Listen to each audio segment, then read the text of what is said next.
Good evening, everybody. Thank you so much for being here tonight. My name is Sean Moran. I'm Michael Regan's Senior Elected Officer at the DY Elected Office. We really appreciate you joining us tonight for this Community Safety Forum. A huge thank you, first of all, to the DY Fire Saving Club and Lachlan and the team, as well as a huge thank you to Superintendent John Duncan for joining us as a key speaker tonight, as well as members and representatives of the New South Wales Police local area command. A quick bit of housekeeping before we start. Please do make sure phones are on silent. We do have bathrooms and restrooms to the side there if you need. Letting everybody know that we are recording tonight. It's not being live streamed, but we are recording for those that wanted to make it but couldn't.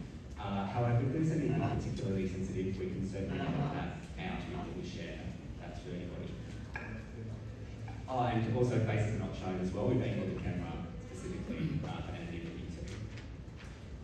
If there's anything you need tonight, lucky to have almost our whole Lakers team here in the Michael Regan shirt, so please just give us a wave if there's anything you need. And without any further ado, I'll introduce Michael Regan. Thank you, Sean. Thank you everyone for joining us tonight. Thank you, John, again for being here. I just want to add, tonight's about yourselves and the community here who've raised a number of issues with my office, with other MPs. I might add on that note too, there's another event up at deewhyslsc, which meant James Griffin, the local member for Manly, which takes in this area here up to the eastern side of Pittwater Road and down to the Surf Club. This is all his electorate. On the other side of Pittwater Road up to the Roseville Bridge.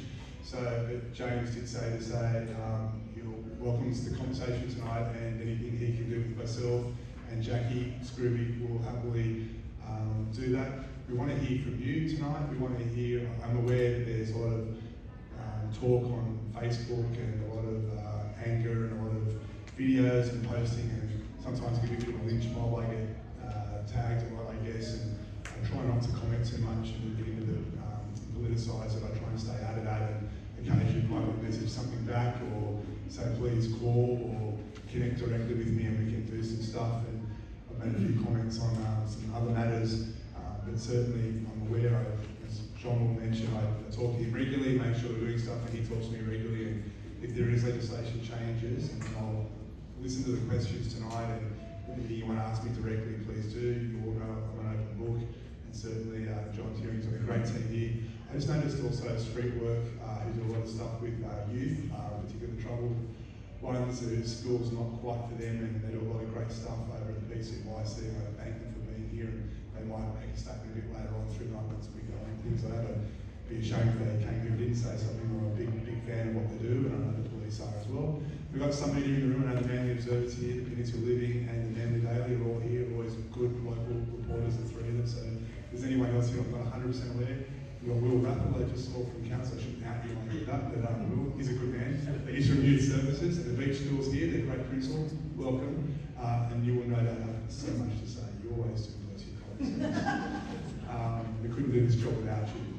All right, I think that's enough from me. I'm going to throw to John just to give a bit of an overview, but this is a two-way conversation tonight. This is about hearing from yourselves, asking as many questions as you want. You're in a safe space. We'll do our best to answer the questions, and I'll let John introduce his team. He's got a very senior team here tonight who can also answer questions. And can I just say to all of you, thank you, anyone in uniform, thank you so much for joining us tonight. It's a big deal. It's a big deal for our community, and I hope you walk away tonight and share with those who aren't here and those online your experience, and then you get something out of it. John. Thank you, Michael. As Michael said, Superintendent John Duncan is my name. I've been the commander here at the Northern Beaches for just on 2 years.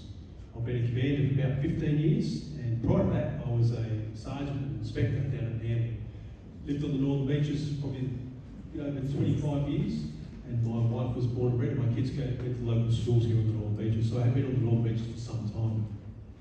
The Northern Beaches Police Area Command covers around about 250 square kilometres. So we go from Manly to Palm Beach, over the Roseville Bridge. We look after around about 275,000 people, and also half of Sydney's beaches. So we get many hundreds of thousands of tourists every year. Probably millions. It's a great place to work. We have a big team here on the Northern Beaches. The way the city is divided is divided up into 3 different regions, and we're what they call North West Metropolitan Region, which goes from here on the coast, all the way up to the Blue Mountains, it's the northern part of the city. We're the second largest command in Northwest Metropolitan Region. We have an authorised strength of pushing close to 300 staff. We cost the taxpayers around about $30 million a year.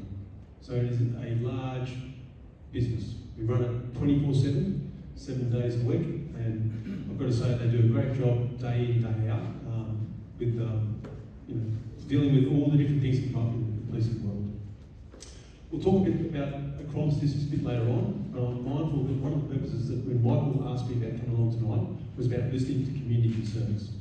Because when on a daily basis, myself and my management team, we go through all the crime reports every day, usually at 8:30 in the morning. And so we read it 5 days a week, and then on Mondays we start at 9 o'clock, and we give a bit more to read. And we go through each crime report, we look at what's occurred and how we can either take more action in that particular matter, or how we can prevent it.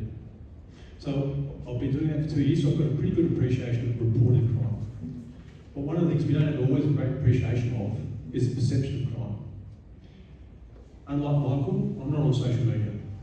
I don't have Facebook, and I don't have Instagram or X or whatever it's called now. I do have kids, they're probably on it, but I've got enough. I average, 500 emails a week, never mind trying to keep up with what's on social media.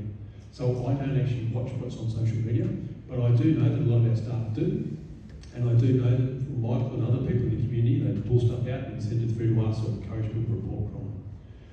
Community perception is really, really important.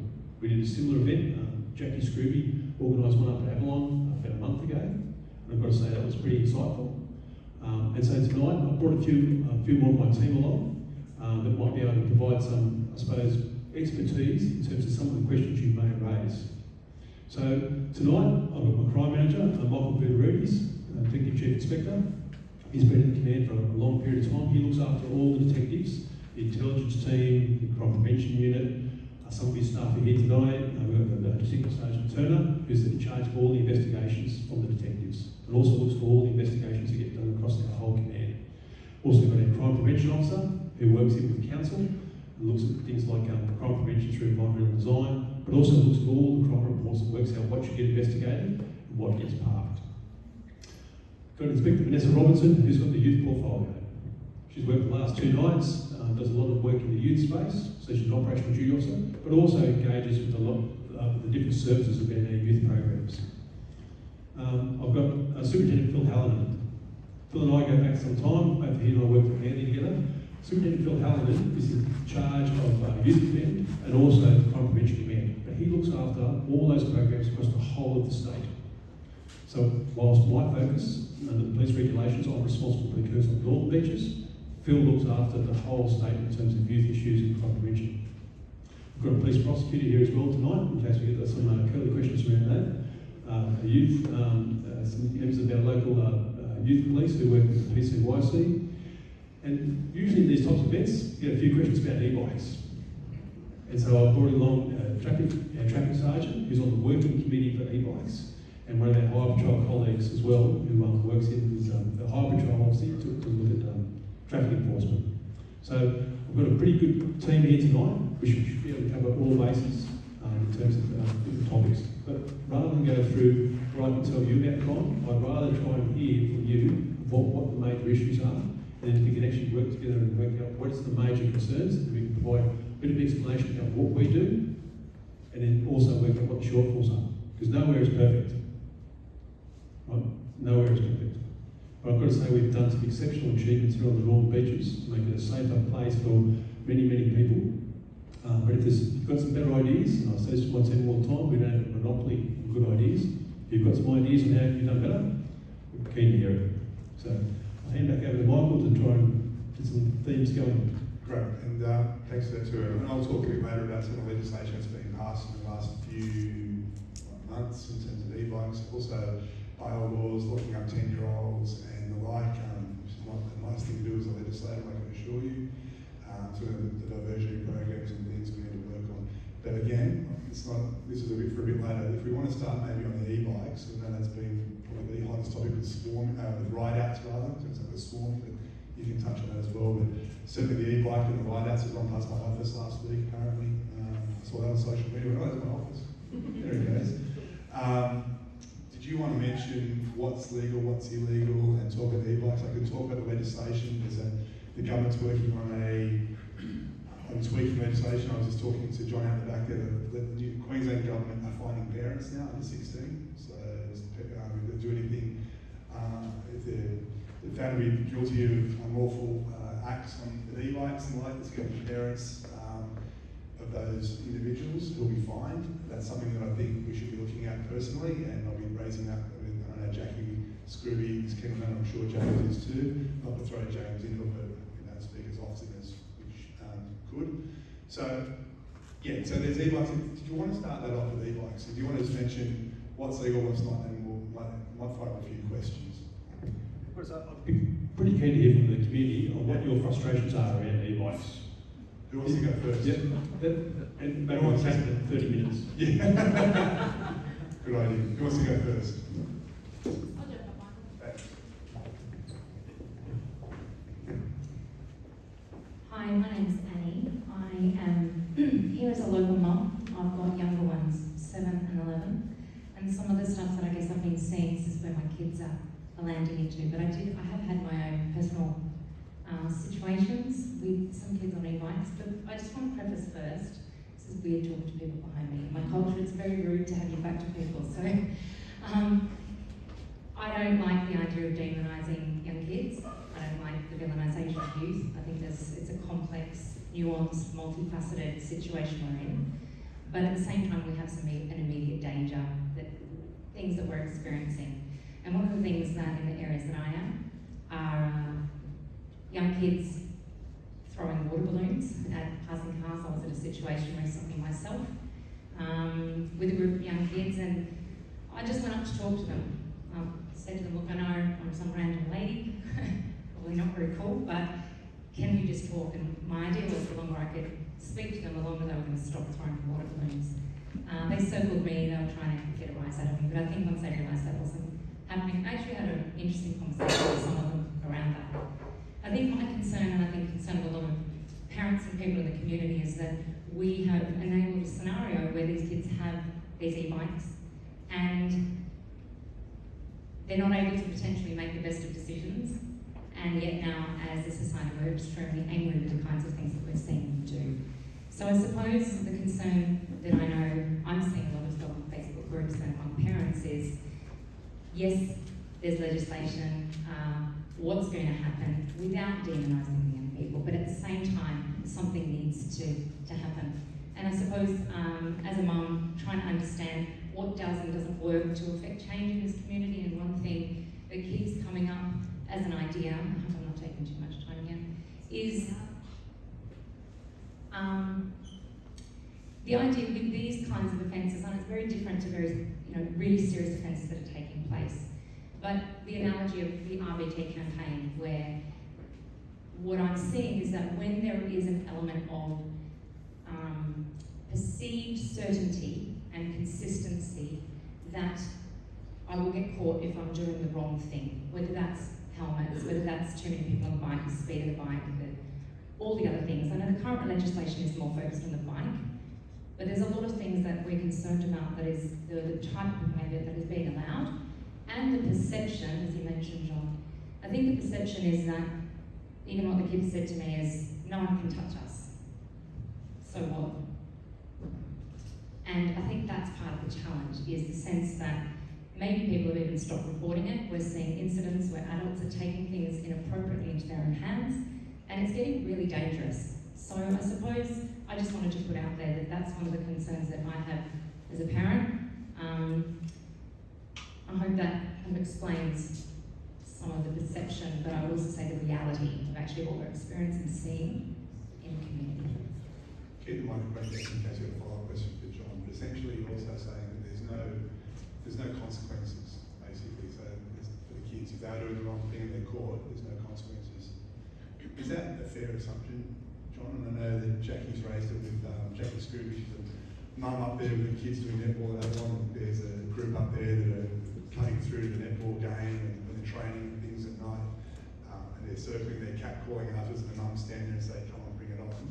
And which shouldn't have to be that way, but is that fair in terms of there's no consequences? Is there anything you can do? are a lot of things that can be done. And I'll refer to my Highway Patrol traffic colleagues in a minute to talk about where we stand in terms of e-bikes. The challenge I suppose we've got is that, and we find this in policing, is that when we shut one door, people adapt. We call it adaptive policing. So literally, we try and circumvent something, and we make something, and then literally people come up with a different plan. So, and so we have to think about where we're going to be for the second and third step, because otherwise we know that, I'll try to give you an example, I suppose. If we make e-bikes, and we say, look, we want to put registration plates on it, and that's one of the options we've got. But one of the questions may be, is, well, why don't we put registration plates on all bikes? And then the question will be, well, why don't we do it if it's based on weight, and it's based on the rider? So I suppose what the challenge we've got is we say, well, you know, are we going to just target certain groups of people? And as you said, like, we don't want to demonise kids. If you're on the Northern Beach, we have something like 20,000 kids between the ages of 10 and 18 or something like that. And so the vast majority of them are very, very good. And when you look at what's going on in schools, a large number of them are actually using those e-bikes responsibly. But it does cause a fair degree of fear, I suppose, if we say, well, they shouldn't be riding the e-bikes and we'll make it an offence for them to ride on the footpath. And then there's people say, well, they shouldn't be riding on the road. And I also get letters saying they shouldn't be riding in the park. So we're actually saying to kids, you can have an e-bike, but you can't actually ride it anywhere. So we have to try and think about how we can actually, what we can find some common ground. And I suppose, you know, I think it's reasonable to talk to people, pull people up and say to people, you know, that their behaviour is not acceptable, and actually call them out for the bad behaviour. But I share your concern when people start taking things in their own hands and start using either violence, where they're going to grab a kid. There's only a video shared with us today of some dad grilling some kid and getting him to tell who his mates were, and then they put it out on social media. That's not the way we operate in the police. We can't do that. But literally, some parents are thinking they can take it in their own hands and actually use social media to embarrass kids, and it doesn't actually achieve the desired outcome. The flip side of it, and this is something that Superintendent Hallinan might speak to a bit later on, is when you start publicising kids' behaviour on social media, it encourages them. So we know that our response to certain things encourages that particular behaviour. I'll give you a couple of examples. The ride-outs that Michael talks about. Whilst I'm not on social media, I have some smart people who are. We monitor these particular ride-outs. We actually watch them on social media. We look at who's coming along and how many people are coming along. Usually what happens is they get more attention when the local media jumps on board and publishes it, because then literally it gets a whole lot more publicity. And now we know that a lot of the young ones are actually putting those ads out, and they're not planning to do it at all. They're just trying to draw our resources from Highway Patrol and our traffic police away from doing their normal duties because they plan something else. So we know that people adapt and I suppose try to circumvent some of the things we try and do. I think there are some good strategies coming up, and one of the things I'm very mindful of in this new legislation, which we're hopeful for, and I'll get that traffic so I can talk to that in a minute, it doesn't demonise the children who are riding bikes, but it makes the bike, if itself is illegal, it will be allowed to be seized and destroyed by police. All right. So therefore, we put some more onus, not only on the child themselves, but more greater responsibility on the parents. Because I've got to say, if you have a $4,000, $5,000 e-bike, and your kid's out riding around at 6, 7 o'clock at night, and you don't know where they are, and also the police sees it, and it gets destroyed, you're going to be pretty broken. Especially when that kid now needs to be taken to school or taken to work, whatever it is, for the next few months, because they don't have their e-bike. So the consequence will be, we anticipate, that most of the kids will leave their bikes set to their current existing, whatever the ratings are, which then means they're riding legally, which then makes it's not a real problem. We don't anticipate that we'll have to destroy thousands of e-bikes. Apart from the environmental aspect, it destroys our reputation with kids if it's going to chase them around, taking their e-bikes off them and destroying them en masse. But I think if we do a few, it sends a very clear message that the police are out and about, and they actually, and if you think about it, we're not going to be sitting outside the school. I know the Avalon, they said, why don't you sit outside the school and test 1,000 kids as they turn up to school? But in reality, the ones we're trying to pick out are the ones that might be riding around your kids, circling around in a group. If you call the police and we go down there, we might only get 2 or 3. If we get 2 or 3, that's enough to actually put a big dent in their opportunities. I know Inspector Robinson did a number of jobs in the recent months where they've seized e-bikes. Whilst we don't have the legislation to destroy them, we have disrupted them by taking their e-bikes off them and then calling their parents up and come and get them. And the vast majority of times, the parents didn't know where they were. So I agree that it's a challenging space at this particular point in time, but I am hopeful, and I'll hand over to my traffic sergeant in a second, just to give us a brief update on where we stand in terms of the different laws in terms of e-bikes. So, Councillor. Yes, my name is Adam, Traffic Sergeant on the beaches. Touch on my background a little bit. I've got a history of about 20 years traffic hop patrol command, as well as all the beaches Traffic Sergeant. So the legislation that we're talking about that's been amended has passed. It is in play at the moment, but there is no infrastructure in terms of policy procedure from ourselves or from Transport for New South Wales. So we're just waiting on those final details to surface regarding transport, storage, destruction, who's paying, basically is probably a big one. But the amendments will come in on this, anticipating probably next month. And I also anticipate our first response will probably be a targeted operation. Like Mr. Duncan said, it won't be a black band and every kid that moves on their bike's going to lose it. It will be a softly approach, because with any new policy or procedures or powers that we get, we do need to make sure that that's not an overreach, because there will be concerns from the community regarding us taking 30, 40 bikes a day, what kind of impact that has on our reputations as well. So, a little bit of the backstory with the legislation, they do have a 14-day appeals process. The person that appeals the seizure or destruction of the bike cannot be the person responsible in any way for the riding of the bike. It cannot be an immediate family member of that person riding the bike or responsible for the way the bike was ridden. So that rules out mum, dad, brother, sister, grandma, grandpa, son, daughter. And then it is put through the police, and then we make an assessment that we can require more information. So we have covered a lot of loopholes in terms of the tail end of what people might turn around and say, oh, my uncle bought me the bike, it's like, well, you've got to provide proof of ownership, so a receipt. And then we can ask for more information. That was emailed to someone wants the email address, and it comes back to the owner of the bike, or his father or mother of the bike owner, then we can deny the claim. So I'm anticipating it being probably next month or the next 2 to 3 months that this is up and running. And then it should, I imagine, cover a lot of the concerns of the community. When we start to take a couple of bikes, we will push it heavily onto social media, and then that will probably have a pretty drastic effect, I imagine. I've just got a question. Yes. Is there a limit on the number of people you put in a bike? It depends on the bike and whether it's designed to carry passengers. So that will come down to the design rules. So at the rating, I'm not picking them, but they are one of the main brands of bikes out there. It would be in their specifications of whether it's designed to carry 2 or more. And obviously the issues we're facing is a lot with young people, with kids. So we are bound by the Young Offenders Act with a lot of the stuff we do. So this legislation is really good in the fact that it's not so much a punishment for the rider, because if they will be punished with a ticket or a charge, we have to deal with young offenders. This is to do with the bike. So once we get that bike has been legally used in some way in the last 28 days, we can then go, here's your notice, it's been surrendered, you've got 14 days to appeal. And then that takes that legal action in terms of the Young Offenders Act, and we have to deal with all the young offenders, and then they have a communication, there's no action really on the kids. So, yes. Yeah.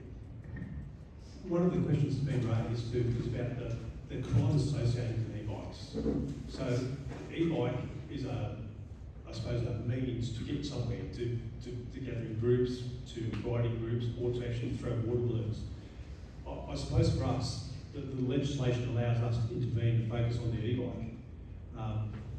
We've heard a lot from, I suppose, the government and a lot of people in the community saying they are super frustrated about kids staying at home, they need to be out and about. And after COVID, there's a big push to try and get kids out and about. And now we're saying that the best place for you is to be back at home. I suppose we just need to be a bit consistent in our messaging and make sure that we're saying, well, we want you to be out and about, but we don't want you interfering with other people's, I suppose, safety and well-being.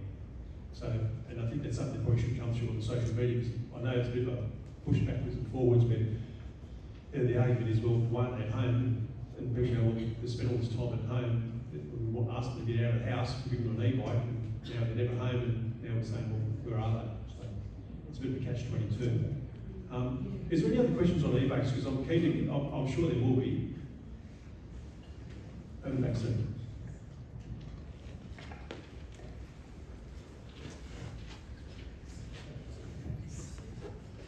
Good afternoon. Good evening. My name's Greg. I grew up in Brisbane. In Brisbane, when I was a kid, they brought in legislation that you had to have a helmet, you had to have a red light on the back of the bike, you had to have a white light on the front of the bike. And that was when you were doing a third the speed these kids are doing now. 2 nights ago, I nearly wiped out 4 of them in a group, middle lane, Pitwater Road. No lights. No lights, no helmets, no red lights on the back. So anyone coming the other way would have had the same problem. Does the new legislation cover any of that fact? That lights, so you can see them coming. Red lights so you don't run up the back one, and helmet. And the reason for helmets back, and I'm talking the 70s when I was riding a push bike, was head injuries and death of children in the greater Queensland area. I still believe that's still compulsory now. Is that compulsory here?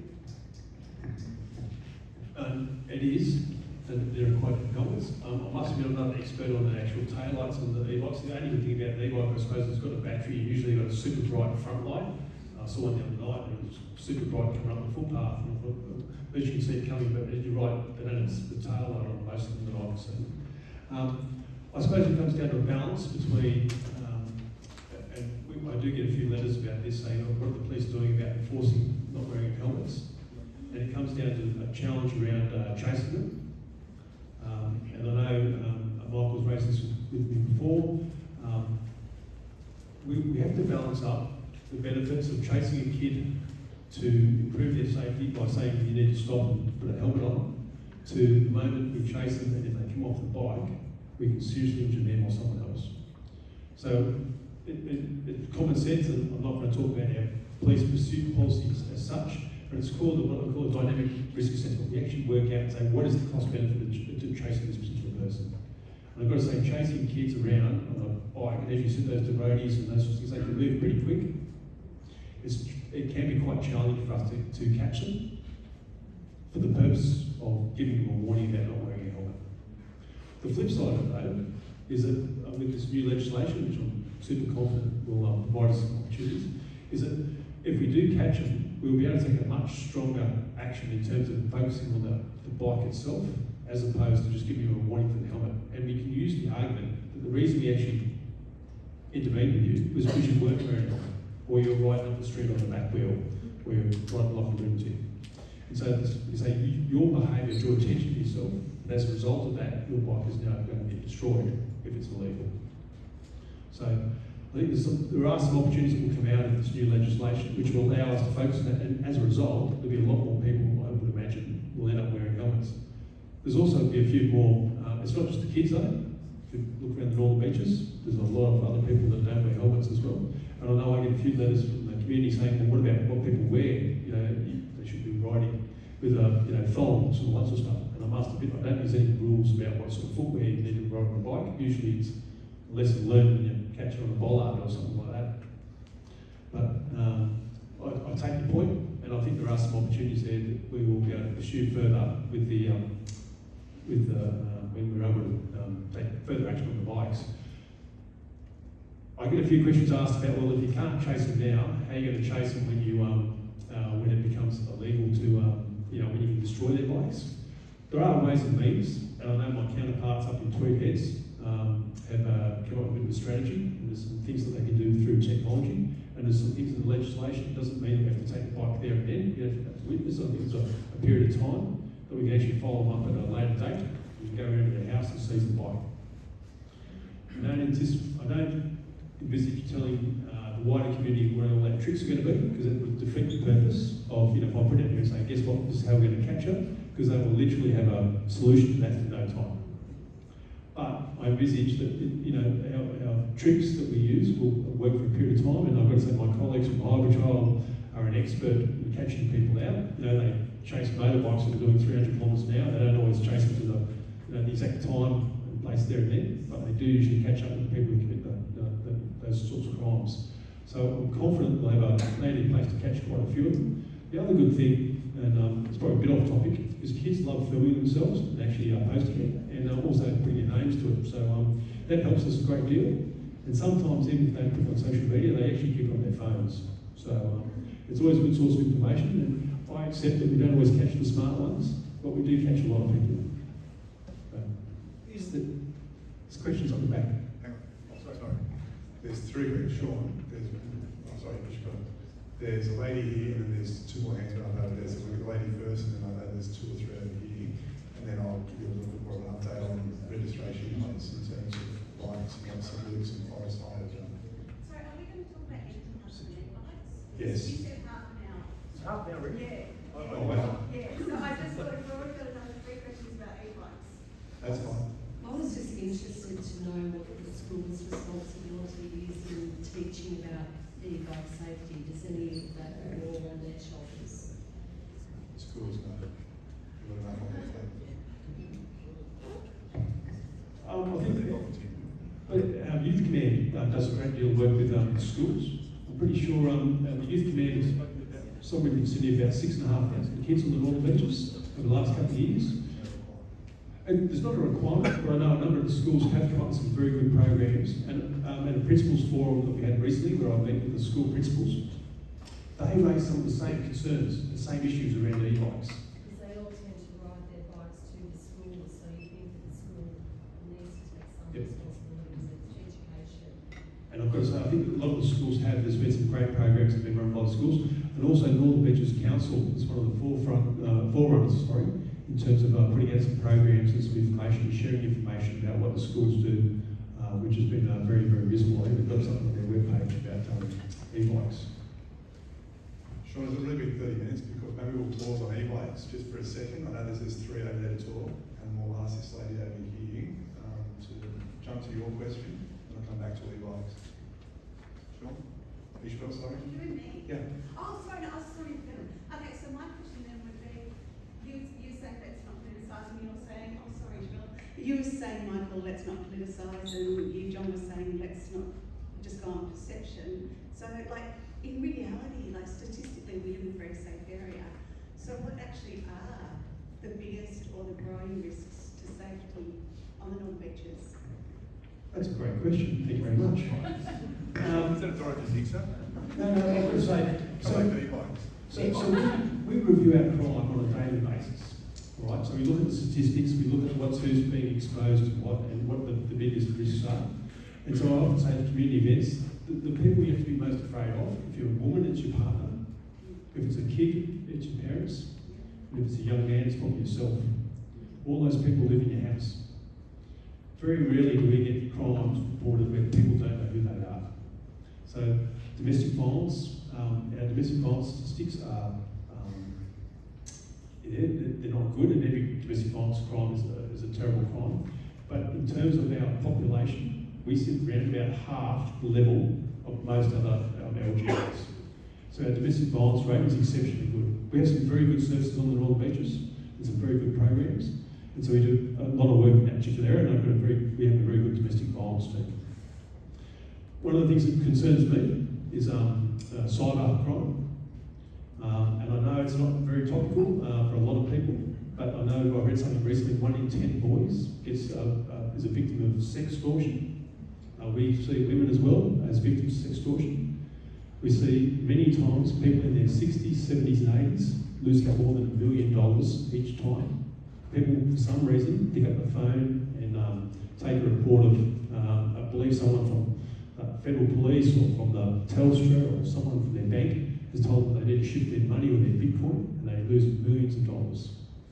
And so largely that amount of crime occurs on a regular basis and is vastly underreported.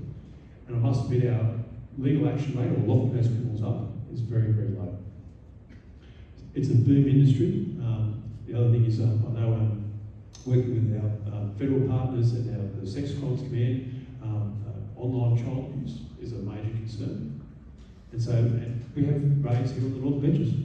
Good, well, people who appear upstanding and no criminal history, and yet the cybersecurity team from the US notifies 6 crimes. The next thing you know, our detectives are knocking over their place and taking away their computers and their phones. And so those are the sorts of serious crimes and silent crimes that cause us the most concern in terms of the biggest threat to people.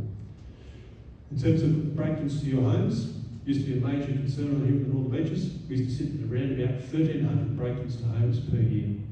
That was 20 years ago. In the last financial year, that was down to 170. We used to sit around about 3,000 reports of malicious damage. That's where people smash people's property, smash people's cars, graffiti and the like.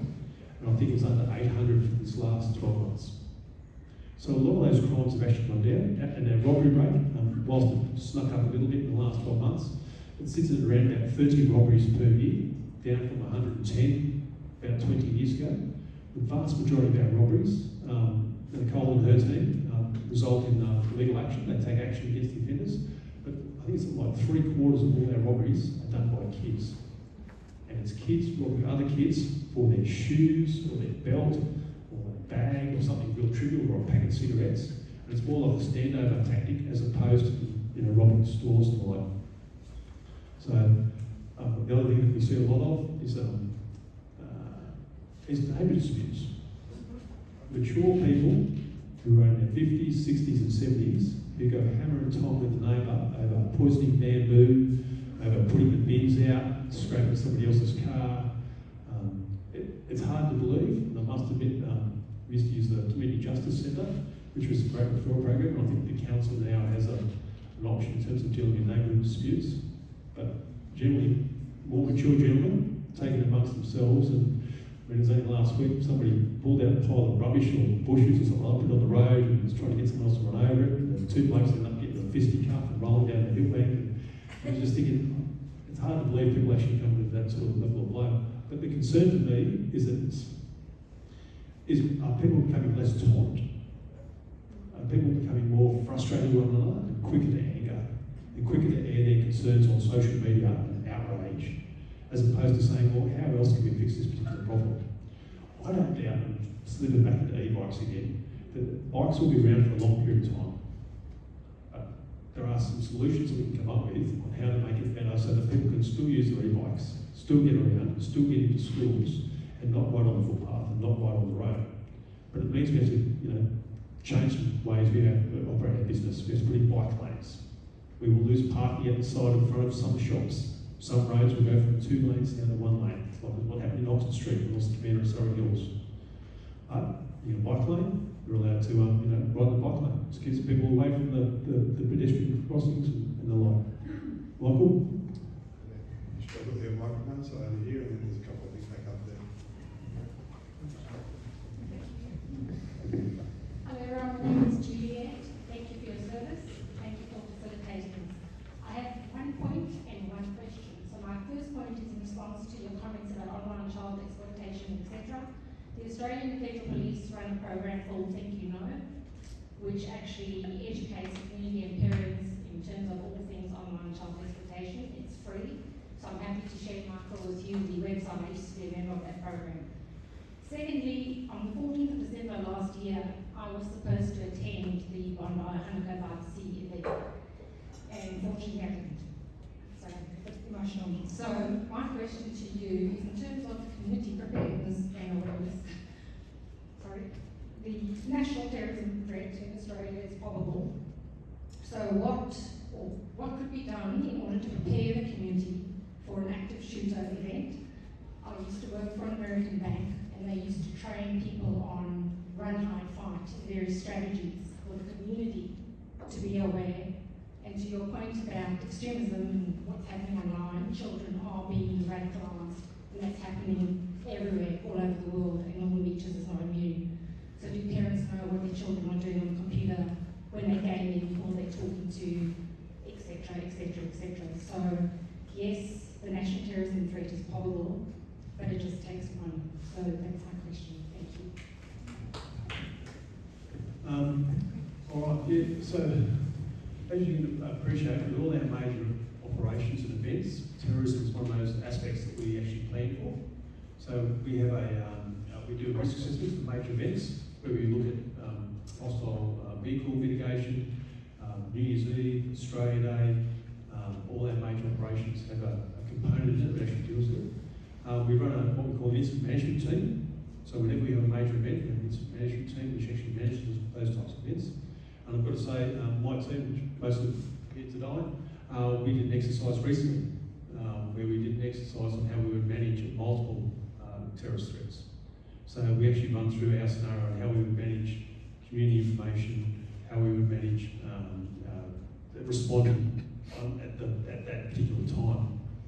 I've got to say, in terms of community preparedness, there's some great information available online in terms of different manuals and stuff. I know council, I've spoken to the CEO of council and a few of the senior members of council, and they've actually part of a program through our counter-terrorism command that actually provides information to them on, I suppose, contemporary threats and also on contemporary information about how to mitigate the risk. I don't think there's a lot of information available for the general community to be aware of in terms of how they would respond to a terrorism threat. In saying that, it's probably incumbent on all businesses and all schools to have an emergency response plan. And so I must admit, when it comes to time for HSC exams, we normally talk to the schools about how they would respond to a bomb threat. Because responding to a bomb threat, even though sometimes it's probably from kids themselves, we do know that it literally poses some risk when you tell the kids that they're going to respond to a bomb threat and actually move them all outside or move them all to an oval area, which then, if the person is a genuine threat, may anticipate that's going to be the action it's going to take. So I've got to say, I don't know the general community what they do. I do know that Westfield's shopping centre, through Sergeant Kane, has reached out to us in terms of their plans on how they would respond, especially after the incident in Bondi Junction. So I suppose it's a bit of a challenging question. In the police, we have a plan. We have some pretty good processes on how we would deal with it, how we would engage with the community. There are some programs in terms of communication, how we get communication out. And I think tomorrow night is the test of the national system, the national alert system. I must admit, I've spoken to a few of my counterparts from other jurisdictions around the Asia Pacific region, also about how they would respond to a similar sort of threat, because as you mentioned, this is not something that's just New South Wales based or even Australian based, it's actually a global problem. And it's probably one of those areas that it's incumbent on all of us to think about how we would respond in a situation like that.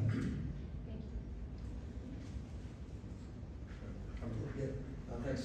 Commander, just getting a bit closer to home, just getting a bit closer to home, we had that incident where there was a very serious bashing of a fellow in the centre, just immediately adjacent to this surf club the other week. We've got a situation with big groups of young people are gathering, not so much now, but as we come towards the summer months, it'll certainly increase again. Gathering and drinking and playing music and whatever around the area of the playground and where the new gym area is, as we call it, the workout station. Urinating in the playground, and the parents don't know that the next morning, and all the other antisocial behaviour that goes with it. What do you think going forward, the police, what's your strategy in relation to that? And also, what's the best phone number for people to ring to try and get some assistance, because that guy unfortunately went down and I'm confronted and that's not good. But what do we do to get police assistance? What's the best local number to ring? Well, I'll start with that. First best local number is Deewhy Police Station.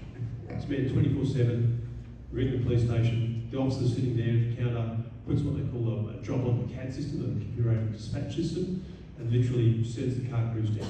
It's broadcast over the air so the car crews in Sydney can respond as being needed. In relation to that particular matter, obviously I can't talk about that particular matter, and Secretary Sergeant Turner, that's her matter, that matter's before the court, so we can't actually talk about that particular matter. But I can say Sergeant Kane and Council have been down and done a community safety audit of the park and looked at some of the options, and I know they're preparing a report for Council as to how they can, I suppose, make it a safer place for all. We do know that there are strategies in place where we can activate certain areas which will discourage, I suppose, delinquent people from hanging around.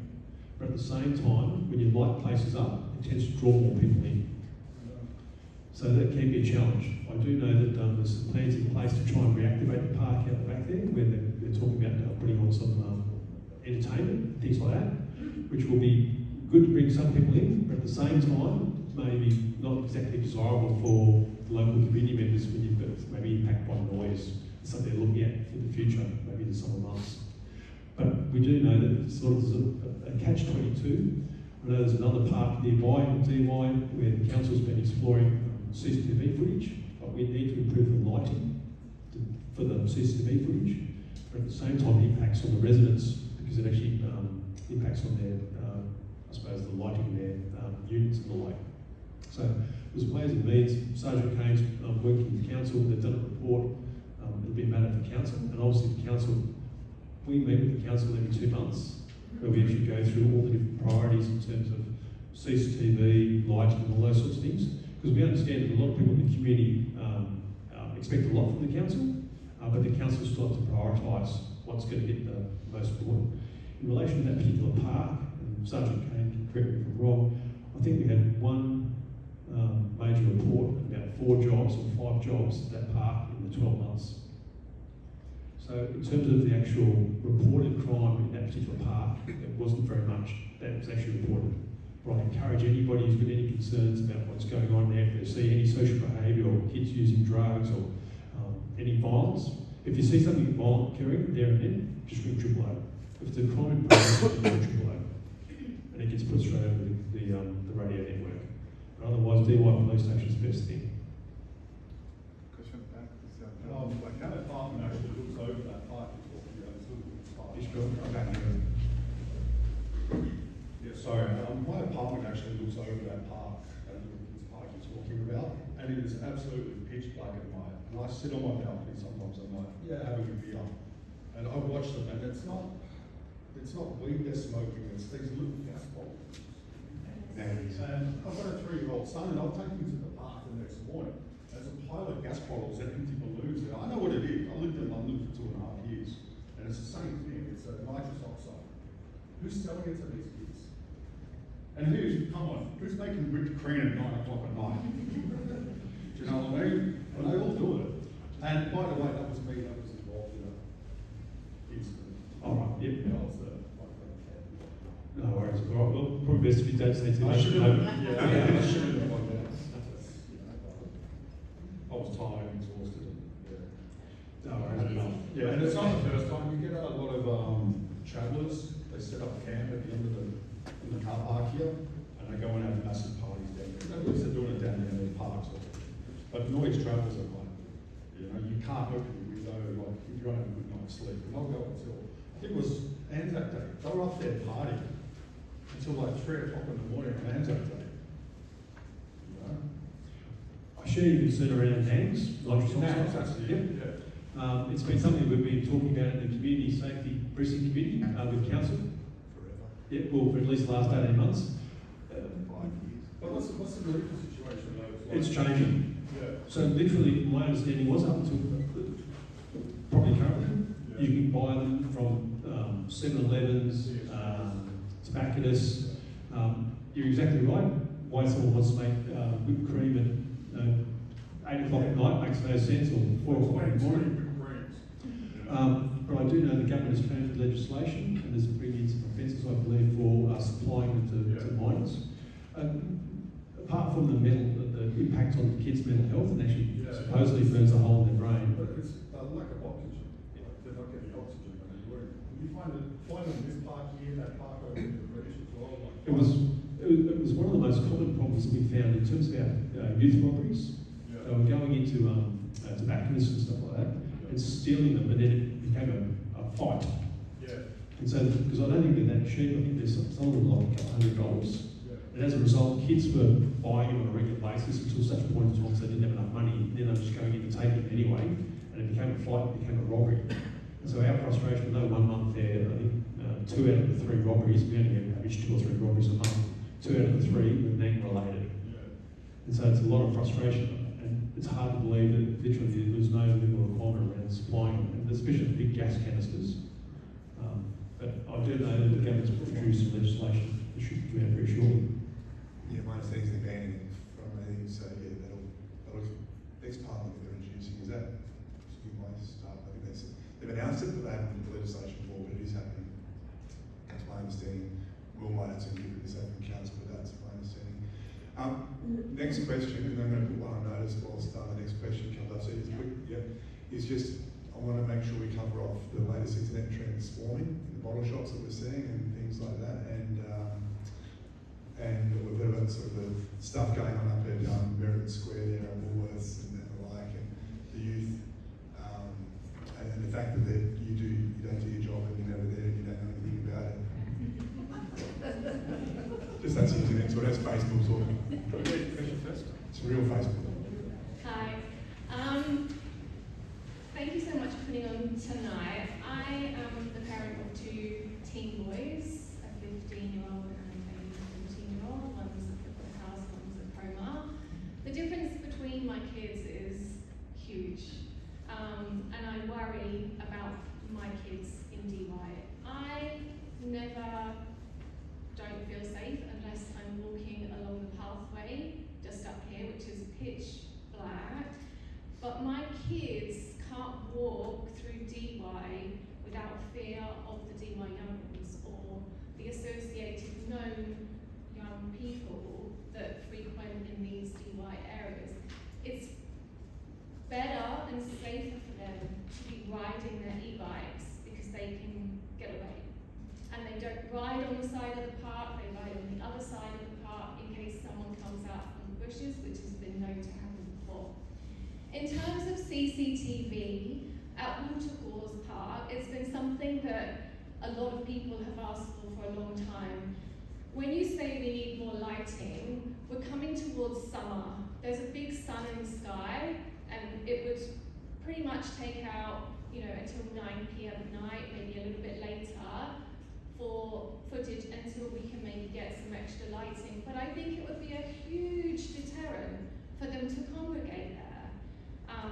I don't believe that taking away the barbecues is the right idea, but they're stealing the meat from Woolies and cooking it on those barbecues in Watercourse Park.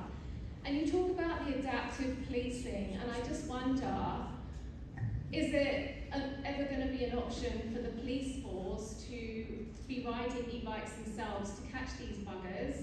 Because I know that my kids know that if they are caught, they just cut through an alleyway because no one can chase after them and the police car can't go.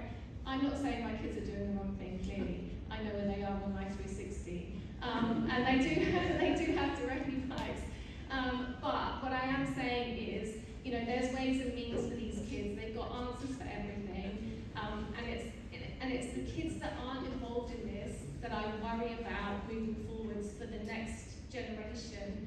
Because they, as the DY young'uns are getting older, they're being more brazen, as an example, sorry, not just DY young'uns, but they're more brazen in what they're doing, they're stealing the liquor, and it's a catch-22 because they're recruiting the younger kids. So it's a very difficult situation, and I would not want to be in your shoes, but we're having a safety forum here, and we've got to draw from all the people, myself being a single mum, the older generation, but also from these kids that don't want to be involved in it. How do we keep them safe? Yeah, Very good question. yes, very good question. I might hand over to Phil in a second to talk about some things around swarming and crime prevention and around retail theft.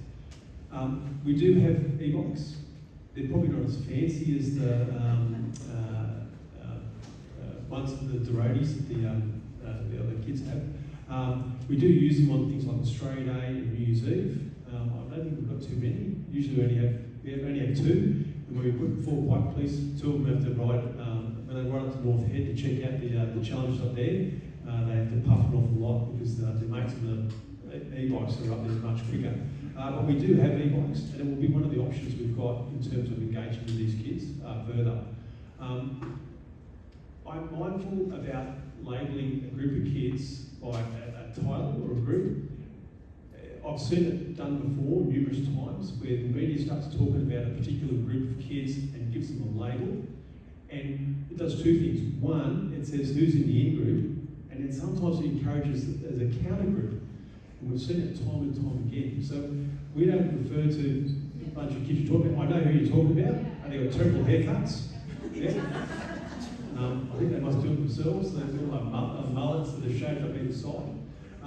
We focus on the crime, right? So it's not a crime to have a bad haircut, right? But if we do catch them committing robberies or intimidating kids, and I must admit that the Police Transport Command, which I realise I didn't invite along tonight, but the Police Transport Command has some very good ways of engaging with them, and which links into the NANGS issue as well, because often on those beeline buses, they cause no end of grief. And I know Sergeant Kane works very closely with Kiosk Downer, but also the beeline bus drivers. And obviously some great CCTV and some security systems in those beeline buses, which we have used time and time again for prosecuting all type of people for committing crimes on the buses. So if it's reported to us, and if your kids are intimidated or threatened, report it to us and we will follow it up. The kids won't, because the repercussions are worse than the water. Because my son actually got assaulted outside the police station because of something that had happened to him, and they thought that he did adopt someone and that they were going to juvie. And like in these schools, this is where it's happening. It's all taught, and the kids won't report it. That's why you've only got 4 reports from Waterfalls Park. They're scared of the repercussions. They know where these kids live, and it's difficult for them. I suppose the challenge for us is we operate on evidence. We don't just use social media or speculation. We really do need, and we can appreciate the concerns in terms of parks or Walsall Park and the like. But I've got to say, in terms of retail theft, our command has bucked the trend across the whole of the state largely in terms of what we've done with retail theft. I'll hand over to Phil to talk a bit about that in a second. But there's so many things we can do, but it doesn't necessarily result in having to lock kids up. Because, and I know my colleagues have said this before, by the time you've come to locking kids up and putting them into juvenile custody, you've lost the game. There are so many things that all of us can do to try and prevent that. And the vast majority of kids are diverted away from it. I'll hand over to Phil now just to talk a few things about Youth Command and crime prevention and retail. Thanks, Phil. Thanks, John. Good evening, everyone. Phil Hallinan, I'm the Commander of Youth Command and Crime Prevention. And I want to flag too, I'm a local dad in the area. I live up the road, and my kids go to local public schools, and I've been a long-term member here and worked at Manly with John 20 years ago. So probably one thing why I wanted to come tonight was to give some context to how safe the Northern Beaches is from a youth perspective relative to the rest of the state. And that's not to say that we don't have issues, we don't have problems. But as John said before, I cover the whole of the state from a youth command perspective, and sometimes I think we lose track of how good some parts of our community are. And I think as a community, if there's one you can take away from tonight, celebrate the wins in this community. Some of the work that's getting done in this community is outstanding. I look at across the state, we've got 1,009 kids on bail as of today. 15 of them reside in the Northern Beaches. That is a very low percentage of kids committing serious crime.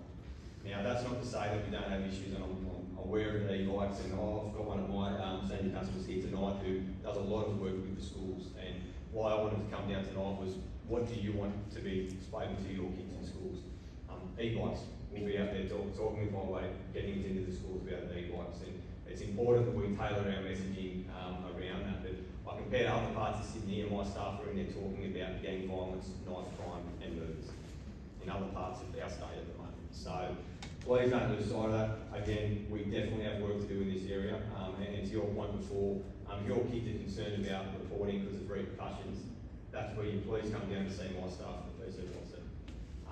They will absolutely talk your kids through that, give them some support. I know sometimes we focus so much on offenders as kids in the police.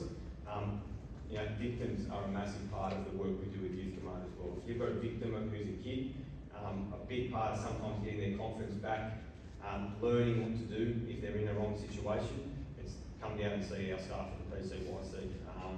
And you know, don't forget the impact for the victims of these crimes. It stays with them for a very long time. We're very aware of that as a police force. And you know, looking to where probably some of, I think, where we need to be really careful in posting things on social media. There's a lot of evidence starting to come out around that it's gravitating kids towards that behaviour. They see it, so many kids at the moment, they don't have an identity. Because they're teenagers, and we all know it, they don't want to talk to mum and dad, they don't want to talk to their teachers, they've got, it's really hard for them to know what's the right thing to do. And we see this path where they're struggling with their own identity, and they see something on social media, oh, that person's got notoriety, that person's had 1,000 likes, there's 500 comments and they're saying how bad it is. And sometimes I think when we share those videos with good intent, it can actually create that process of, I'm going to do that now. How am I going to get famous? Or I'm going to do this project. I'm going to go clear up the next golf course. I've done long reef, let's go to other one. So what I'd say, and I'm sure John will agree, if you see something that's a crime, report it to the cops. Don't go straight to social media. We're not on there trawling social media to look for crime reports, and we know that you know, kids see it, their friends post it, and their friends send it on a WhatsApp group or whatever the new chat is, and they all, oh, let's try this park next week, let's try this next week. So good intentions about putting videos up, and you do need to be aware of things, and I know there will always be people saying putting this up to make people, the community aware. Posting videos of kids bashing each other is absolutely the wrong thing to do. And that's, I'm talking about, we see the impact. It's hard enough for us to look at. Sometimes you see those videos and those footage as adults. It's hard enough for us as police to look at it. Imagine a 13-year-old kid watching their friend getting bashed again. The less we can put that stuff out on social media, the better. And that's all of our messaging to our kids. The repercussions for kids when they share those videos. But please don't ever feel like you can't reach out to the police and certainly the Youth Command and the PCYC. Around, you know, if you've got concerns, we can work with the school. If your kids are at the school, we can go into the school. I'll work with the Department of Education really closely, and sometimes we'll get reports from the community and we'll go into the school and start delivering a tailored message to that school, and the kid doesn't even know why we're there to talk to that kid.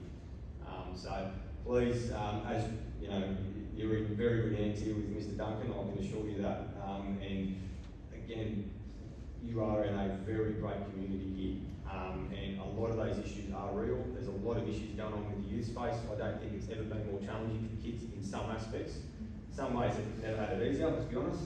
But if you look at the pressure and mental health issues that we're seeing with kids at the moment, and to the point of, you know, kids becoming radicalised, kids doing more extreme things, that social media is always there. So please, really watch your messaging on social media, report it to the cops, that's how we fix it. There were some questions. Also, and retail, I also own retail theft, retail crime, unfortunately. Just for a second, before we get to that, why don't we just jump to the question there and then back to you, because we can then segue and get the conversation going. Thank you. Hi, my name is Stadium. I also have 3 young kids. I share your concerns about social media and the enabling role it has in just making it unsafe in general. It's an enabler for poor reputation.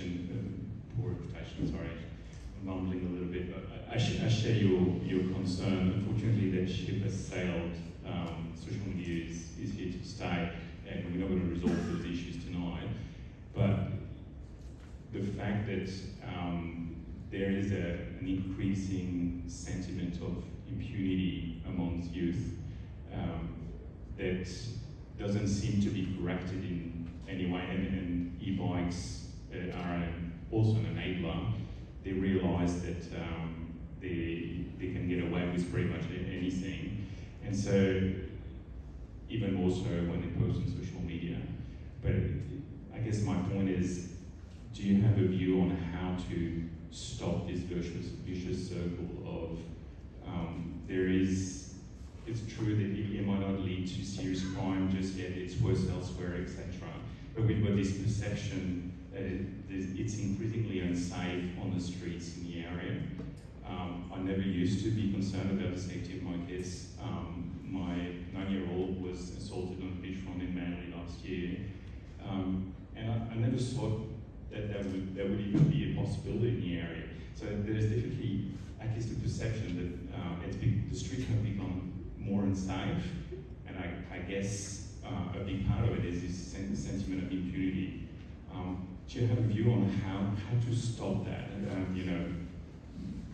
Maybe the new rules around the destruction of e-bikes might help to go, well, actually there's consequences to everything you do, but is police presence something that would work in that case? Is there other ideas to stop that crescendo? I'm a strong believer of community-led responses are the best way to deal with any crime issue. That's from crime prevention, youth space, local PDs, absolutely policing, high visibility policing works, and we're actually doing a lot of that certainly in, I know in the retail sector at the moment, we've certainly increased our presence across those footprints. I think if a lot of these issues with the kids, if you're relying on police only response, it generally long term has a negative impact for the community as far as the cost of enforcement, the cost of the judicial system, and we see it so often. Once those kids enter that criminal justice process, the outcomes are terrible. That's not to say that there are times where kids need to be absolutely arrested and absolutely put before the court, and in my view, times kids need to be thrown in jail. We don't see too much of that in these suburbs. I think if it all comes down to what they're getting at home. Well, let's be honest, if they're not getting messaging from homes, they're not getting messaging from schools, there's lack of consequence. I'm a big believer in consequences. That doesn't mean a caution's not a consequence for a kid. A kid who might never have been to the police station, if you go to the police station, getting a caution. Generally, the statistics on that show that that's a far more impactful way of them not re-offending than us charging them and putting them before the court. So we are in a bit of a point in time, I think, with the e-bikes, and I think the kids know that it's pretty easy to get away. I've been up at Vinyl once, seeing kids, go through my daughter's netball and sitting there, I'm metal and never find myself off duty, this is not going to go well.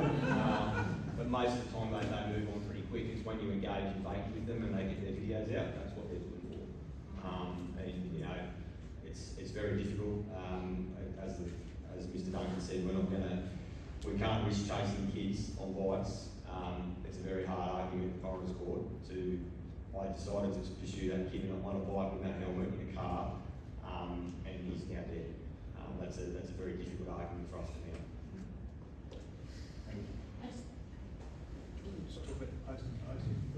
The prosecutors mentioned that the post and post. Are you able to talk to that point? Yep.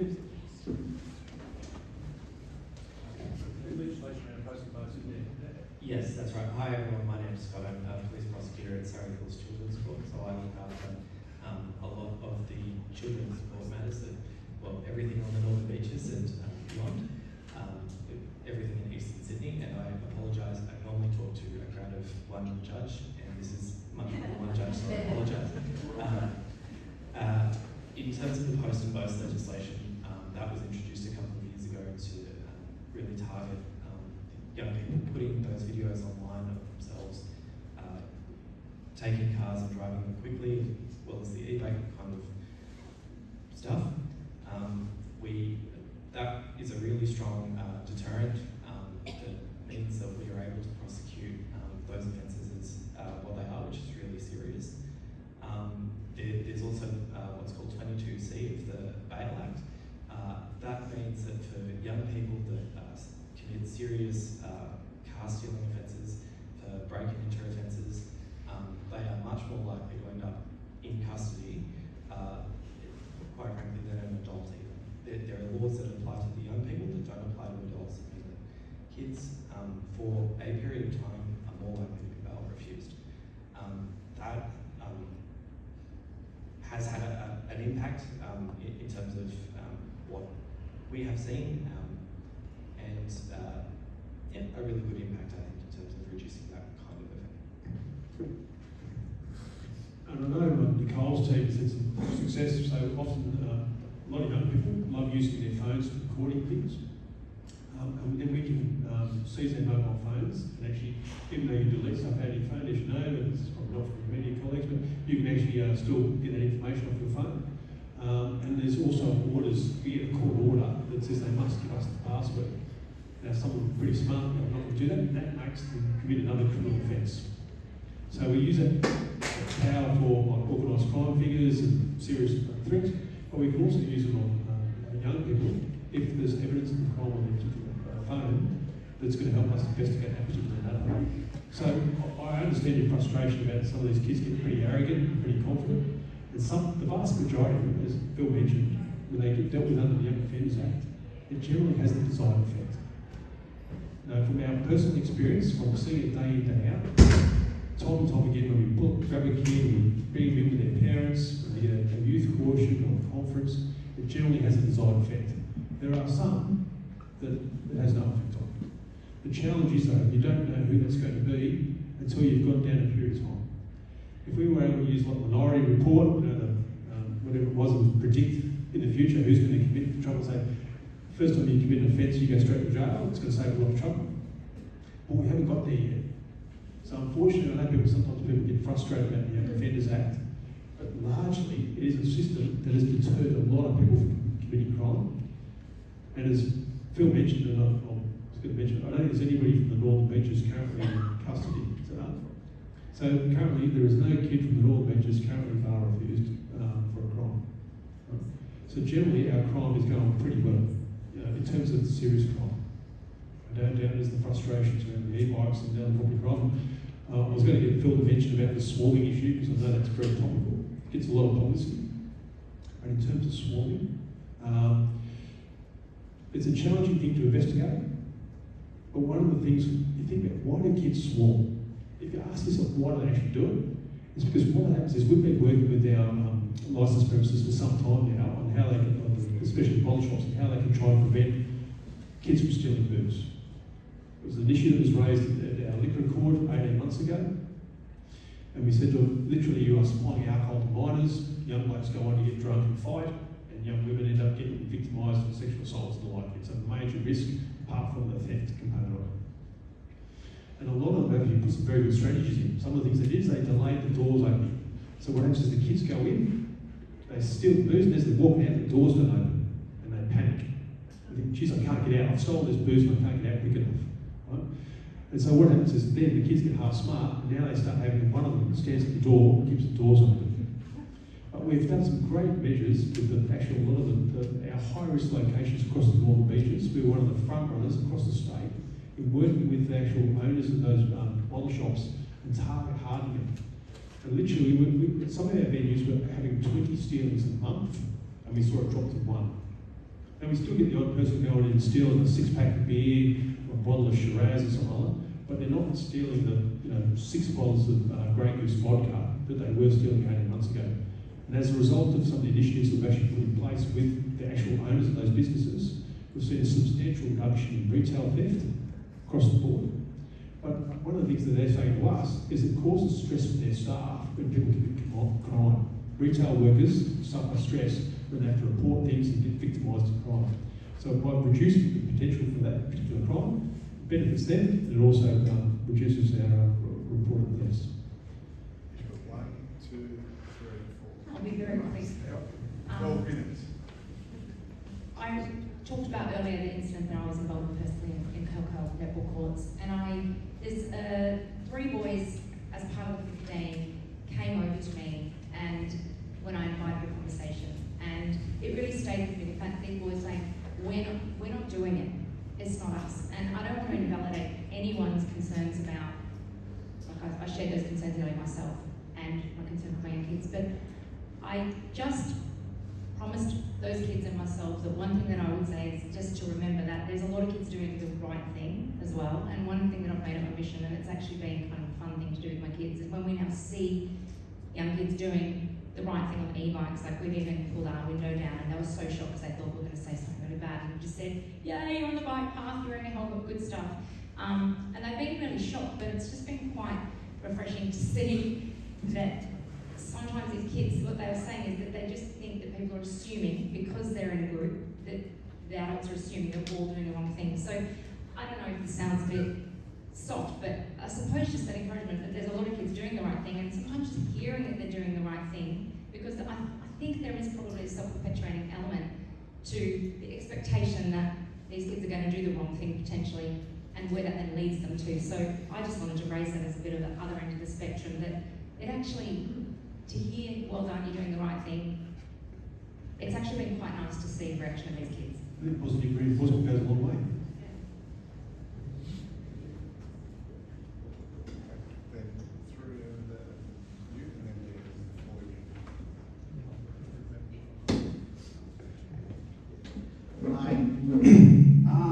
I've worked in retail for 50 years. I still have a retail shop at the moment. I hate shoplifting, bottom line. Our shop is at Coloroy. It's big, we've got a lot of good guys working there. But I can't stand when I walk around Woolworths or in Warrior Square and see these kids shoplifting. My wife gets angry because I'll go up and say something to them all the time. I've pulled kids out of this, they've walked out in the footpath and brought it back in the shop to put the stuff back because I just can't stand this shoplifting. Do you do it to adults as well? Why are we doing that? I've done it with adults as well. Yeah, I've told adults to put the stuff back and they've looked at me and told me that whatever. And one kid I got the other week, I told him to put the stuff back and then he came up to me that afternoon when I was surfing and I knew him and he started crying. He said, I'll never shoplift again. End of story. But, which was pretty amazing. But I just can't stand people shoplifting because we get shoplifted and it costs me a lot of money. But I just think that like places like Woolworths, and I feel sorry for the staff because they can't do a thing. And they're scared. But security in those areas is zero. I can walk into Woolworths now being with shopping, and walk out, no one will say a word, end of story. But so we need to do something. The shopping centres and the department stores like that need to take some account because the kids can do it there easily. Then they come into my store, then they can do it easy as well. Now, unfortunately, in our store, normally there's 3 or 4 guys working there who will not make it that easy for them. We don't have that much of a problem lately, which has been great. But I just can't stand the shoplifting. I think the supermarkets need to increase their security because the bottle shop thing is just one step. The next step is bigger again and getting bigger again because kids just get away with blue murder. And I'll just say one more thing, and my wife doesn't want to say too much more. We foster a kid. He got in trouble for shoplifting years and years ago. Went to court. He's Aboriginal. Of course, he gets looked after. He never went to court. It was all done right for him. And I don't know if you really learn a lesson that way, if that makes sense. So you really didn't have to go in front of the magistrate. The Aboriginal solicitor did all the work for him. End of story. Yeah, I must admit, I can't really comment on your personal case, but I've got to say, obviously it's your business, and you expect you to look after your own assets and take your stance. I've got to say, in terms of Woolworths, I do know that Phil and the team work very closely with a lot of those big shopping centres. So it was recently last week, I think it was Thursday and Friday last week, we ran what we call Operation Ripcord. Michael Bergerides ran that particular operation. And so they actually brought in 14 cops from outside our command. Some of them were in riot squad gear, some of them were specialist surveillance police, but they actually targeted our local crime issues. So they're not our local police, they just come in and do a blitz. The reason why we picked it is we picked it about a couple of months in advance because we know that we have school holidays and there's some concerns around obviously retail theft. We know that we're going to run a similar operation next week. I'm not going to say when, but literally, but we're working very closely with the loss prevention officers in terms of, and those big businesses actually put on a large number of loss prevention officers who focus on shoplifting by all people. It takes all groups, like there are some young people, but there are also older people as well. I mean, we circulate the footage of who's responsible for our shoplifting amongst the local police. We also circulate the adults, sometimes more widely. Mr. Bergerides puts them out in his weekly crime review, but we don't circulate the footage of kids for the very reason Phil said. We do not want to encourage people copying them and thinking, oh, that looks like a good idea, and we're not out to try and embarrass them. We do have other ways though. We do have the number of people in the education department, and we are able to identify which kids, because usually they're locals, and there's ways and means. We have a whole board for the school uniforms. We know which uniforms relate to which schools, and we make those inquiries. So we do hold people accountable for their bad behaviour, but at the same time, it's not about vilifying kids, because we know the vast majority of them may very well shoplift something and then never go on to do anything else once they get caught. Thanks for the second opportunity. When I was growing up, not in this state, 9 o'clock at night, every TV station, teddy bear gets tucked into bed, kids, time to go to bed. That's 50 years ago. Is there any law that tells parents when their kids are supposed to be home? Because someone who's school age, running around the streets at 11 o'clock at night when they've got school the next day, isn't out there to do good. Is there anywhere in the law, back in the old days there wasn't, is there anything now that tells parents their kids should be home by midnight? I might hand over to Phil that, but I don't think there is. Very quickly, no, there's no set time limit, but there are expectations around neglect. So there are neglect offences. So if you, depending on the age of the child, if they're out at, you've got an 8-year-old child walking around the streets at 2 a.m. That's a matter that our Department of Community Services is going to become involved in, and potential neglect charges depending on the condition of the child. So it's very case by case basis. But I completely agree. You know, a big concern for the police is some parents don't know where the kids are at home. Again, ideally that's not a policing response. That is a DCJ-led, a health response, a community response to help those parents become better parents. Yep. Thank you.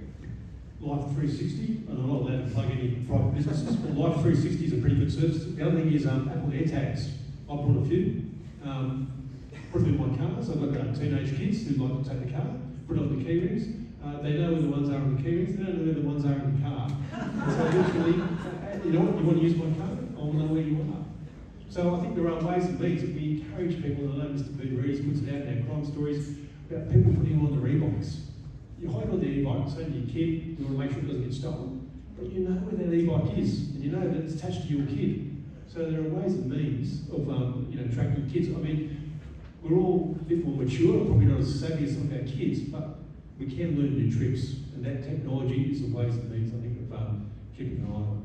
What about putting those calls on the orders and the bush using for spotlighting animals at night and tying you put them on the trees in the Waterfall Park and they don't need lighting, and you can hide them in the trees and camouflage? Yeah, there's surveillance cameras. Is that what you're talking about, surveillance cameras, covert cameras? Oh, I used to live on a farm and I had them in the trees on my farm, and they continually record some activities, and no one knows they're there. And there's a lot of trees in the park. I've got to say, one thing about surveillance cameras is, and you've got a lot of my colleagues who are a bit more experts in that area, is that usually the benefit is that people know they're under surveillance. And we tell retailers all the time, when you walk into a retail shop and you look, and usually you put a mirror next to where your camera is, because people want to check out how good looking they are as they walk in, and they look at that and they do the facial shot. We find it time and time again, CCTV cameras from businesses tend to be over the till looking straight down, and you get everybody's top of their heads and what's going in and out of the till. But in reality, you get people looking into the camera, and I think over a long time now, CCTV has become a lot more advanced, the quality of it, the technology in terms of searching it and the like. And the vast majority of our crimes are probably cleared as a result of CCTV cameras. The footage is very, very good, and a lot of those big retailers, whilst they're probably not necessarily practicing active armed defender drills, they're tracking people who are stealing stuff and tracking them all the way back to the car, and they send it to us as a package saying this person stole this property from this couple of stores, and here's them getting into their car. So there's some really good technology available now for solving a lot of crime. And generally, the vast majority of people, I don't think, want to commit crime because they usually get caught. Two more, because it is nearly 8 o'clock. One and then two.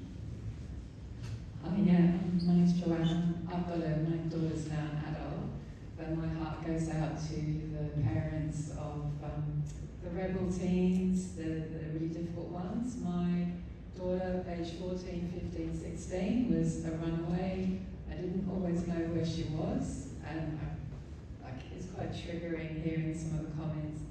I I can't tell you the pain that you go through. You know, I had a joint custody arrangement. Her father just washed his hands off her when she was a teenager, and I had to deal with it by myself.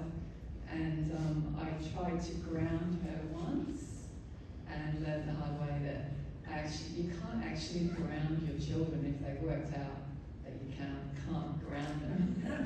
They can just walk out that door, and that's the only time that you've got violence between us. So just a shout out to the parents who are doing absolutely everything they can at times. Yeah. I know Vanessa spends a lot of time working on our recidivist youth runaways, and some of their kids are 12, 13, 14-year-old, and they run away sometimes half a dozen times in the space of 3 or 4 months. I've got to say, there's a lot of our colleagues that work with kids do a great job in providing another outlet, both peace and policy, but also other agencies, especially with engagement through council. But yeah, you're right, it's a very, very challenging. And I know somebody said, you know, sometimes we have some bad kids that live with good families, and literally they've tried everything they possibly can, and usually with time, it usually works out. But just hope they get through those few years. Hello, I wasn't going to ask questions because I tend to do it quite often. I'm Kim from Mandate Server. First of all, I'd love the opportunity to highlight some of the services available at PCYC. A lot of the young people, including some of the naughty ones, actually actively engage with Mandate Server, and we do chat on occasion, and I would love the opportunity to be able to highlight that. So I'm not sure whether to talk to Phil or somebody else about that. I just wanted to know, with some of the crimes, especially youth, which is the theme of this evening, are they stealing for themselves, whether it's the cars or I understand that sometimes it's actually they're stealing to order. They're not actually stealing to drink, because most of them prefer names anyway. But do we know if there is a portion or if there is a large percentage that are actually stealing on behalf of an adult? Right, and that is to Buddha Rudy's. It ends up the detectives in the area. And he hasn't said too much tonight, so. Thank you, Mr. Duncan. Thank Kim for your question. Michael Surry is my name. I'm the Crime Manager on the beaches. By the way, we love where we work. We look after the place like it's our own home, and we do our best. In terms of stealing for order, or for self-use, it also, I suppose, depends on the commodity. Stealing liquor, for example, we know that they have bush parties and stock up. And probably on a Thursday or Friday afternoon, there's still a lot of vodka, and at one stage, one of the main items of theft, or the most frequent, was the cinnamon-based whiskey. The name escapes me now, I forget what it's called. Fireball. That's it. That was a red hot commodity, and actually our licensing team worked together with the retailers and the major stores, and actually got to put them behind their counters and lock them up. So that theft nosedive. So that's alcohol. When it comes to cars, though, stealing cars, the good organised young thieves that come and lurk into our neighbourhood at night are generally our western cousins, way out west, with tentative links to organised crime, and there are multiple layers in between. So it's all compartmentalised. If you catch one, it's very hard to get to the next level. But they are stealing the water and parking them, getting paid, whether it's cash or transactions online. But if it's cars and they're stealing the water, we find that the kids from outside of our neighbourhood. The local kids are stealing cars for joyrides, and we're finding them nearby. In fact, with Apple AirTags and what else? EVs, very hard to steal the EV without being noticed. We've got GPS, so no one really steals GPS activated cars. And we've got the keys in them, exactly. That's a problem. A lot of the locals here feel that, well, they must feel safe because they don't lock their cars in the driveway and they leave the keys inside and they make it easy. So kids walk past, test, and then if the door's open, there's a good chance the screen will light up on the dashboard And the keys are sitting right in the console, ready to go. All right, Very quick version. very quick. Are they stealing number plates? Are they stealing number plates? Oh no. They're not That is why most challenged question. If anybody here knows, I'll give them $5 as to where all the number plates go. It's the most common thing stolen from a car these days is your number plate. It's the most traceable item on your car. It has no value. It's literally not worth anything. You can't do anything with it. We think, oh, maybe they're using it for drive-offs for fuel. But we get all the reports of drive-offs for fuel. We cross-match it, and they're not. We have a theory that people on the northern beaches, they like to have, your four-wheel drive, your camper van, your boat. You don't want to park it out in front of your house because that interferes. So you park it a couple of suburbs away, and you frustrate the people there to no end. So people end up taking the number plates off, throwing them in the garbage bin, hoping the council will come along and tow those, the camper van away or the boat away.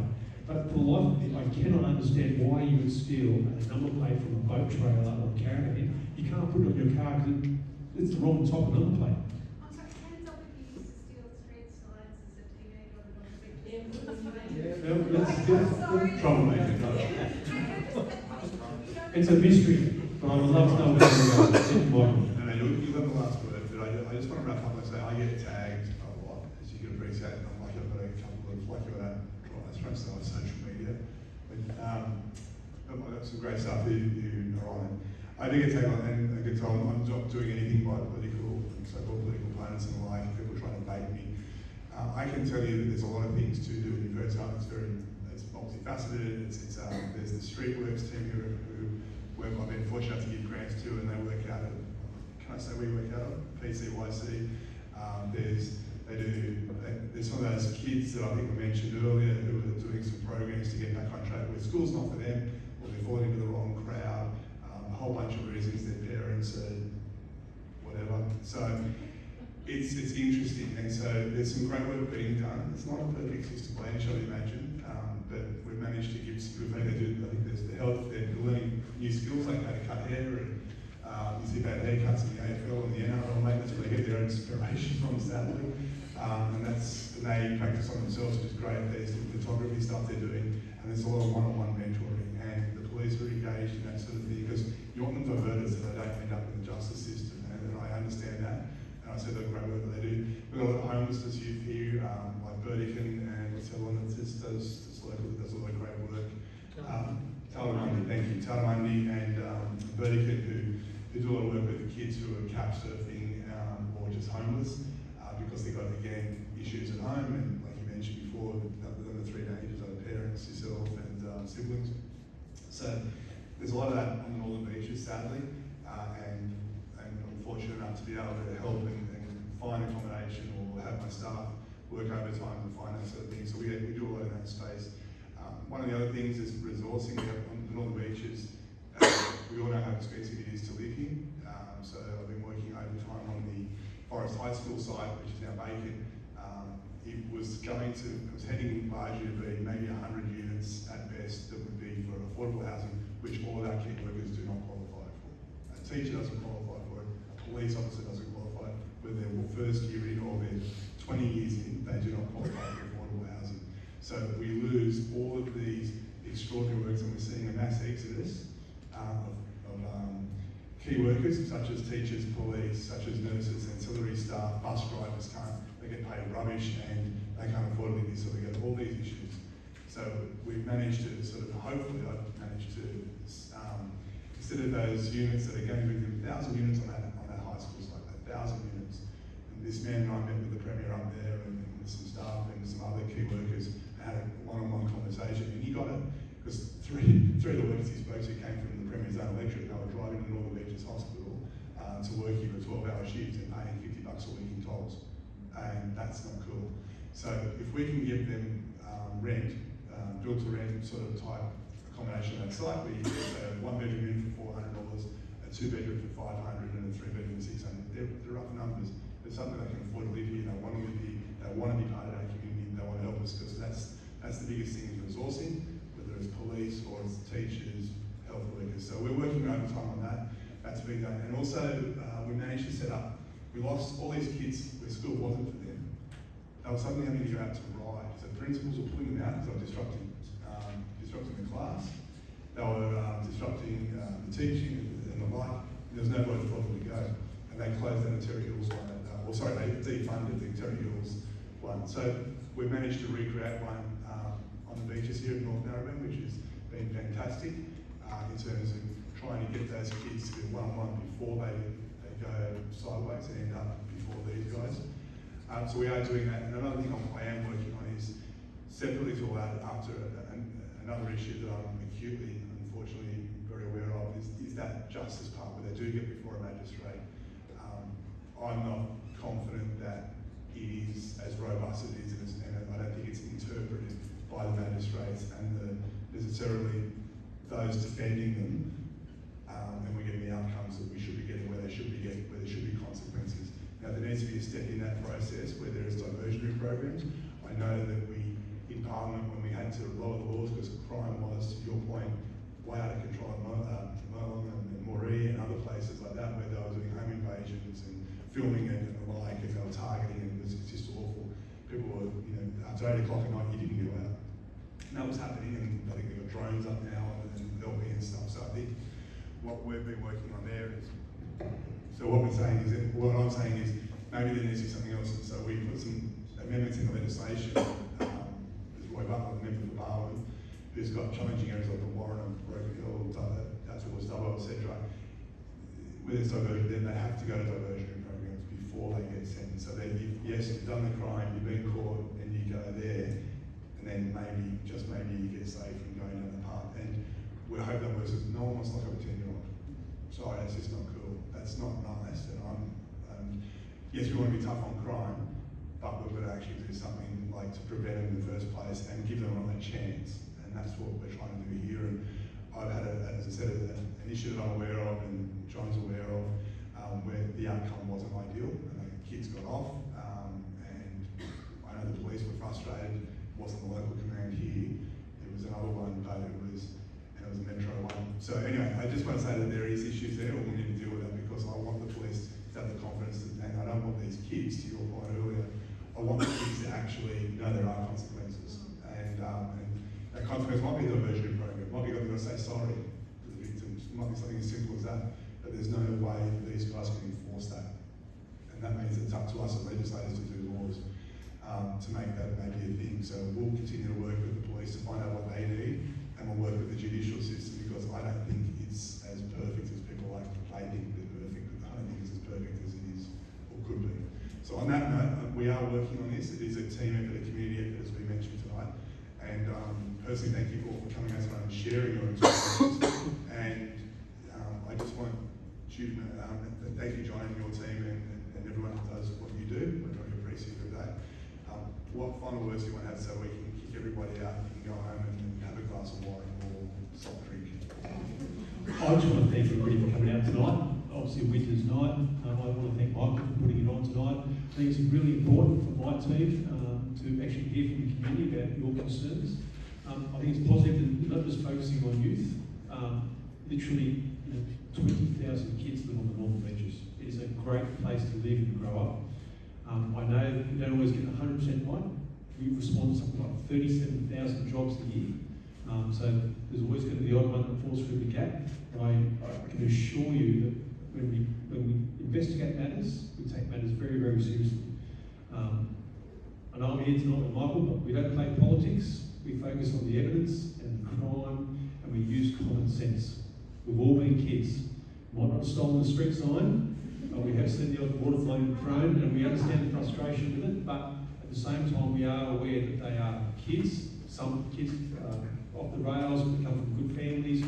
We understand the frustrations, and there are services available, both within the police, through our PCYC Youth Command, but also we have very strong working relationship with other agencies and the council. We all want this to be a great place to live. We all live here, and I would say, I have a very, very good team on my team tonight, and my colleagues from other commands for coming out tonight. Very much appreciate it. Drive safe, and thanks very much for your time. Thank you very much.